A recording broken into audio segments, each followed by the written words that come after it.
నువ్వు చేసిన విధ్వంసాన్ని ఆలపాటి సురేష్ గారు కళ్లకు కట్టినట్టు రాసిన పుస్తకాన్ని నీకు పంపిస్తా. ఈ రాష్ట్రాన్ని ఎంత విధ్వంసం చేశావో చాలా స్పష్టంగా ఉంది. 2-3 నెలలు తిరగకుండానే మాజీ స్పీకర్ కోడెల గారిని పొట్టన పెట్టుకున్నావు. చంద్రబాబు గారు పల్నాడు వెళ్తుంటే ఇంటి గేటుకు తాళ్లు కట్టావు. నువ్వా శ్రీరంగ నీతులు బంగాళాఖాతం గురించి మాట్లాడేది? 11 సీట్లు వచ్చినా నీలో పరివర్తన లేదే. ప్రజలిచ్చిన తీర్పుతో నిన్ను బంగాళాఖాతంలో కలిపారు.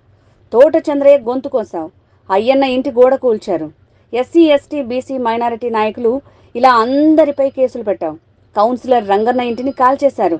ఇంత విధ్వంసం చేసి నువ్వు పరామర్శకొచ్చి శుద్ధులు చెప్తావా? దళితుల 27 పథకాలు రద్దు చేశావు. వాళ్లపై కేసులు పెట్టి వాళ్ల గురించి నీతులు మాట్లాడతావా? నీది అసమర్థత, చేతకాని పరిపాలన వైఫల్యం అని దేవినేని ఉమామహేశ్వరరావు అన్నారు. పుస్తకావిష్కరణలో పాల్గొన్నారు.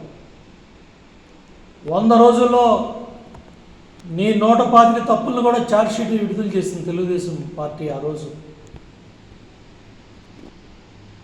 2-3 నెలలు తిరగకుండానే మాజీ స్పీకర్ కోడెల శివప్రసాద్ గారిని పట్టణ పెట్టుకున్నావు. పల్నాడు వెళ్తానంటే చంద్రబాబు నాయుడు గారు ప్రధాన ప్రతిపక్ష నాయకుడు, ఆ ఇంటి గేటుకి తలుపులు కట్టావు, తాళ్ళు కట్టావు. ఇంటి గేటుకి దారునాయకు మేము అందరం కూడా అక్కడే ఉన్నాం. ఆ రోజు ఇంటి గేటుకి తలుపులు కట్టావు.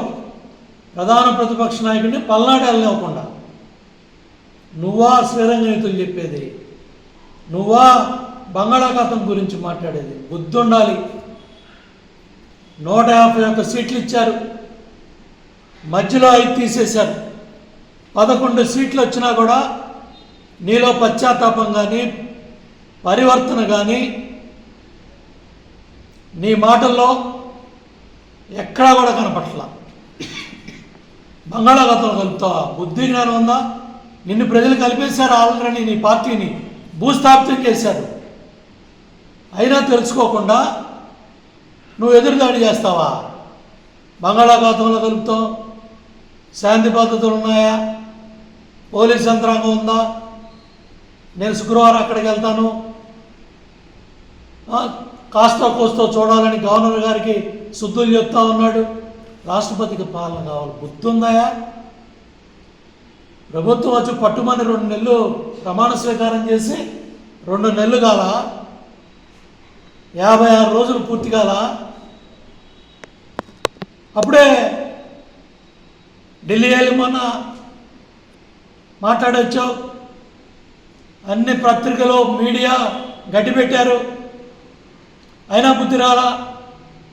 ఇవాళ అక్కడ జరిగిన సంఘటనలో పరామర్శకు వచ్చి శుద్ధులు చెప్తావా?